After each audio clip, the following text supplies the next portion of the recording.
The woman was already dead when investigators forced open the door, and had been for some time.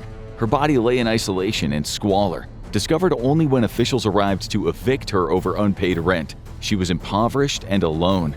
It was something she was familiar with after years of living under the oppressive North Korean regime. But she didn't die in the Hermit Kingdom. It was in South Korea, one of the richest nations in the world, a country that had promised to care for defectors like her. To outsiders, North Korea and South Korea look like polar opposites, and a classic case of the haves and the have-nots. To the south of the border, people will find a glittering tech-savvy country filled with powerful companies, a rich cultural scene, and boundless opportunities. Once ruled by military dictators, South Korea has transformed into a thriving democracy, one strong enough to turn back a coup attempt by a former president and remove him from office with remarkable speed. Today, it's also one of the fastest-growing economies, and it's only miles away from one of the world's most repressive regimes. Split from South Korea since the Korean War, North Korea remains a staunch communist dictatorship under the absolute rule of the Kim family. The lives of residents are strictly controlled. The slightest deviance from the many laws of the Hermit Kingdom can get entire families sentenced to penal labor camps for generations. It's no surprise that many people want to get out, but that's not easy. North Korea strictly prohibits its residents from leaving, and an attempt to escape will result in being sent to a worse labor camp or executed. Not to mention, North Korea has only two borders. To the south lies the demilitarized zone, one of the most fortified frontiers on Earth. To the north is China, an uneasy ally that often turns a blind eye but rarely offers real sanctuary. But despite these obstacles, the human spirit can never be deterred. Those who have escaped from North Korea often have stories about their escapes that seem like something out of the wildest Hollywood movies. Many have written books about their experience, but one of the more recent escapes was also one of the wildest. A man only known as Mr. Kim pulled it off shortly after North Korea's COVID lockdown lessened. He escaped with his pregnant wife, his mother, his brother's children, and the urn with his father's ashes. They took to the sea during rough weather, a planned escape due to the fact that fewer Coast Guard vessels would be out due to the turbulent waters. But to get there, they had to climb through a minefield while dodging guard searchlights, and even one wrong move would mean death. To get the children to safety, they dosed them with sleeping pills and hid them in grain sacks. The men were armed with swords, the women with poison, and they all carried a rudimentary version of tear gas, an eggshell filled with chili powder and sand. It was an extremely risky escape, but life in North Korea had become unbearable. Since the pandemic, food, which was always scarce, had become near impossible to find, and people were reportedly starving en masse. With no way to protest their government and oppression getting more severe, he knew it was time to go. The escape was an extended process, with him recruiting his brother first and using him to get access to the water. From there, he recruited his mother and wife, knowing all the while that if one person hesitated, it could cost them everything. First, they had to escape the security, and then they had to survive nature. The rickety boat groaned against the relentless current, every wave threatening to capsize them or smash the hull against jagged coastal rocks. But this was the safest route. The water was the only clear path to South Korea that didn't take them through the DMZ. As they pushed forward, a North Korean vessel appeared on the horizon, and it was gaining on them. Their hearts were pounding, but before it could catch them, they crossed the invisible maritime border. Safe at last, they landed on a South Korean island and were rescued by the South Korean Navy. Many North Koreans are willing to risk everything for a great escape, but the reality on the other side may not be as rosy as they were led to believe. Intense patriotic programming in North Korea kept dissension and defections low for the first few decades of the regime. But the North Korean famine of the 1990s made conditions unbearable. Since crossing the DMZ is nearly impossible and defecting by sea is extraordinarily dangerous, most North Korean refugees still flee through the Chinese border. But that is just a stopgap. As a close ally of North Korea, China refuses to recognize North Koreans as refugees. If caught, they are swiftly deported back to the regime, a decision that can mean imprisonment, torture, or execution. So most quickly find their way to another country, often South Korea, where they might have relatives. And that's because North Korea and South Korea are essentially the world's longest, nastiest divorce. The two Koreas are caught in a strange frozen conflict. Neither country recognizes the other, and both continue to hold out that they should be reunified under their system of government. That means that South Korea doesn't consider North Korea defectors to be refugees. That means that South Korea doesn't consider North Korean defectors to be refugees. They consider them to be rightful residents of their country, and they have an elaborate system to bring them back into the country. The first step upon arriving is for the defectors to enter the North Korean Refugee Protection Center. But this won't be a smooth entry because North Korea is welcoming but cautious. As South Korea and North Korea are still in a state of intense hostility, both countries are paranoid about spies and enemy agents, so the first step will be for any refugee to undergo an intense interrogation conducted by 4 different government agencies. The primary fear is North Korean spies trying to infiltrate the country. The questioning is intense, sometimes lasting for months, as agents try to determine who is genuinely fleeing oppression and who might be trying to game the system. Because at least on the surface, South Korea makes some big promises. South Korea has been rolling out the welcome mat to defectors from the North since 1962, with the government passing a law to protect and support them in 1962. Revised in 1978, the law initially provided allowances to all refugees based on their perceived value to the state. However, the number of defectors increased and the government started to worry about people taking advantage. So in 2004, the law was amended to reduce the sum offered from the equivalent of $24,000 to just over $8,600. Still a nice chunk of change, especially because that is just the beginning of what the government is offering. The government offers some defectors apartments, and anyone who wants to get an education can enroll in a South Korean university free of charge. Additionally, if those who have key information on North Korea want to share it and become an intelligence asset, they can earn a hefty interview fee per hour. They can even be given a personal bodyguard if they feel that they're in danger. The resettlement package changes with each new administration, but it still includes significant support. From settlement benefits, housing subsidiaries, free education, and 12 weeks of intensive adaptation training to fill them in on South Korean life, the country tries to give these refugees the best chance they can have. So why do things seem so wrong for so many? As of 2017, there were just over 31,000 North Korean defectors registered in South Korea. Surprisingly, 71% of them were women, which might give them a harder road to climb when they arrive in South Korea. They're less likely to have had a position of power in North Korea or had access to relevant information. The vast majority are relatively young, with 58% being between 20 and 39 years old. That gives them a chance to get their footing in the country and find a new profession and stability. But so far, the results have been distinctively mixed. According to the same study, almost half of North Korean refugees in South Korea are either unemployed or relying on someone else for support. The vast majority of the rest are classified as workers, getting jobs in retail, factories, or other entry-level positions. Only a small percentage have reached higher positions. Men may have an edge in one way, although it is a double-edged sword.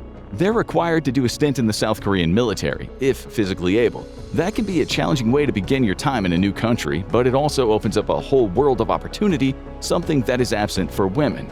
And even among your countrymen, things don't always go so smoothly. One of the biggest challenges that North Korean defectors experience is discrimination. Many come to South Korea without much knowledge of the country, or worse, only the skewed knowledge of decades of North Korean propaganda. The intensive adaptation training that South Korea provides is aimed at getting past that.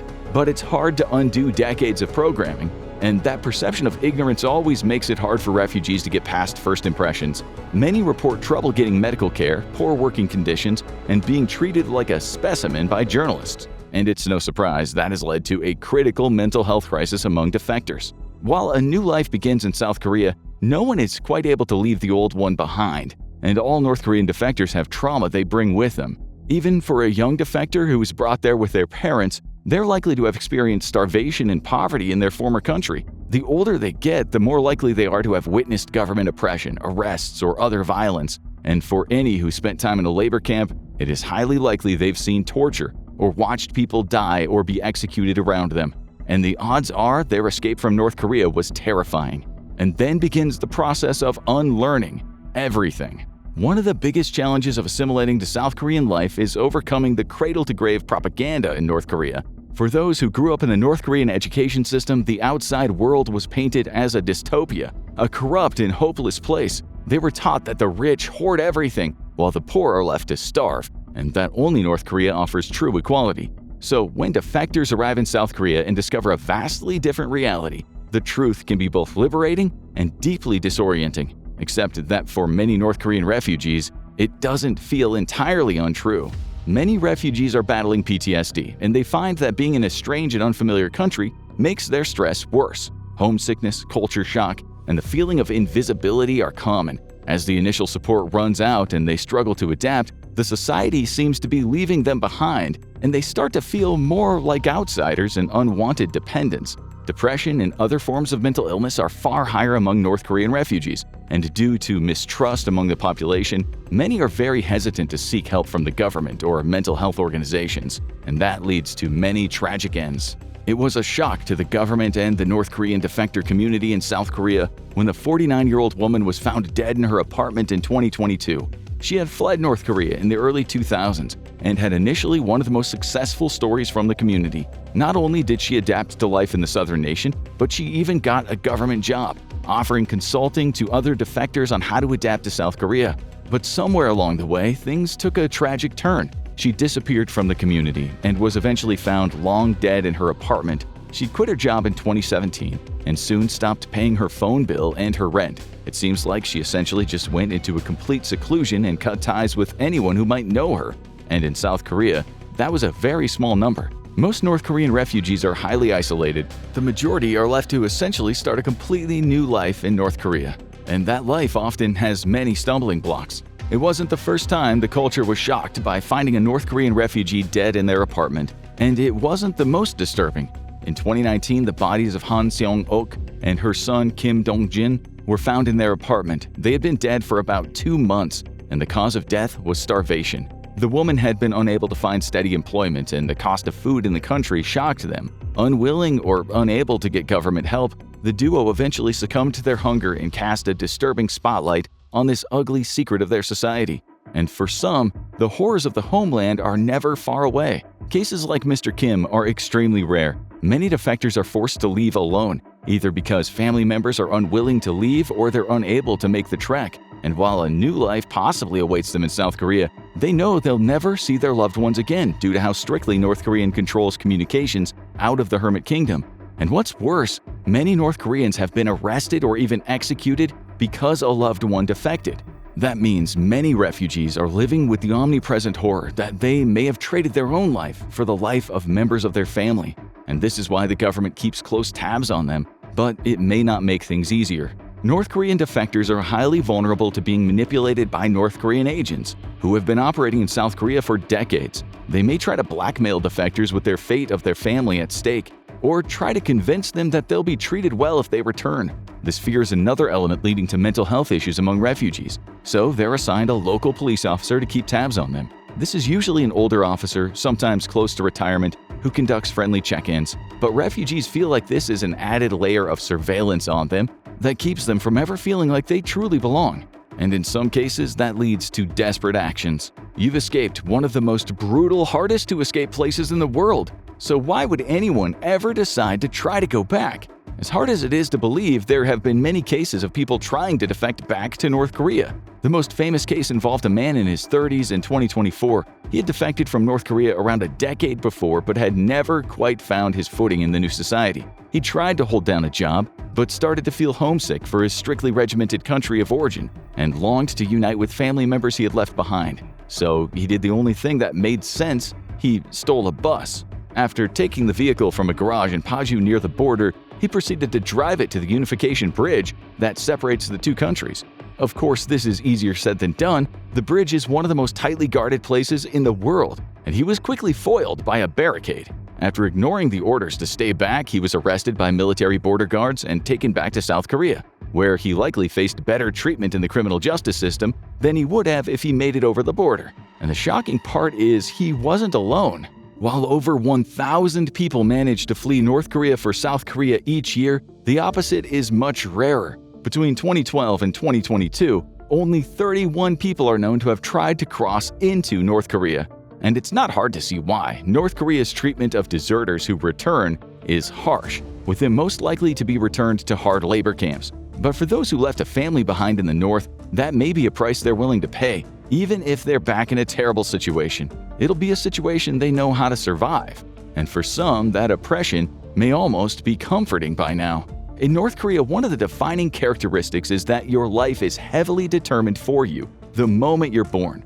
The strict social classes are very hard to transcend, and most people work in the same profession their parents did. It's the definition of the statement, "If you keep your head down, you have nothing to fear." The government is highly oppressive, but for those born into it and willing to go along with the program and never ask any questions, it's possible to simply go through life and avoid the government's eye. For many North Koreans, it's all they've ever known.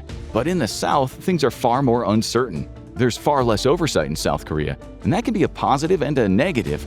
While the early years for a defector in the South are likely filled with government interviews, subsidies, and opportunities, it is very easy for them to later slip through the cracks. Not only do many defectors not have any work experience in a civilian capacity, but many don't have any experience with whole types of work. Few have ever had a part-time job or worked in a service or customer-facing position. In North Korea, you're often given your job by the government. It serves the national interest, and you work it until you die. You have one skill drilled into you for years, and your next meal depends on performing it perfectly. And you really can't put that down on a job application. For many North Korean defectors, they have very limited perception of South Korea before they leave, and what they do know might not be based in reality. It's common for those dreaming of escape to watch Korean television in secret, and these K-dramas often portray a glamorous world of wealth and leisure. But for many working-class South Koreans, life is anything but, and that is the world these North Koreans find themselves entering. They find themselves isolated and struggling to make ends meet. And for others, the decision to return may not be entirely theirs. It's believed that some North Korean defectors may have returned because they were blackmailed using the fate of their family, and others may have been kidnapped near the border. The presence of North Korean agents in South Korea is an ongoing threat to these defectors, but it is very hard to detect them because many of them may be using the cover of the very defectors they are targeting. This endless suspicion is part of the reason many defectors find it hard to find a community in South Korea, even amongst each other. And as for the fate of those defectors who return, no one can say. Little information comes in or out of North Korea. While state media occasionally boasts of previous defectors returning home, they rarely reveal any details of what happens to them next. At best, they're likely returned to the same work camp they were in before, but it is likely something worse awaits them. Unless they have some valuable information to offer the North Korean leadership, this leaves many defectors with the difficult choice of struggling through an uncertain future in the South or returning to certain death in the North. But despite this, many young defectors have found a new lifeline as they adapt to a new country, social media. It's become possible for them to share their story online and find support from others who have fled dictatorships, even gaining a following on YouTube or TikTok that allows them to earn an income without ever having to get a traditional job. Of course, becoming a social media star also means running into TikTok teens who think North Korea is somehow based. That means those new internet celebrities should heed the #1 rule: never read the comments. And the signs are that things might be getting better. As of 2024, a new survey shows that a record number of North Korean defectors are happy in South Korea, reporting satisfaction with having more food, finding it easier to find a job and education opportunities, and they're free to express their opinions for the first time. While the average salary of a defector is still well below the national average, the most recent report has 63.5% being successfully employed. And while they do still face challenges, the government seems aware of those struggles and is actively seeking ways to increase support and ensure a smooth entry for their siblings from the North. Now check out Daily Life of a North Korean for an inside look into what those defectors have been fleeing. Or watch why TV in North Korea is so dangerous to flip through the channels and discover the bizarre propaganda that awaits.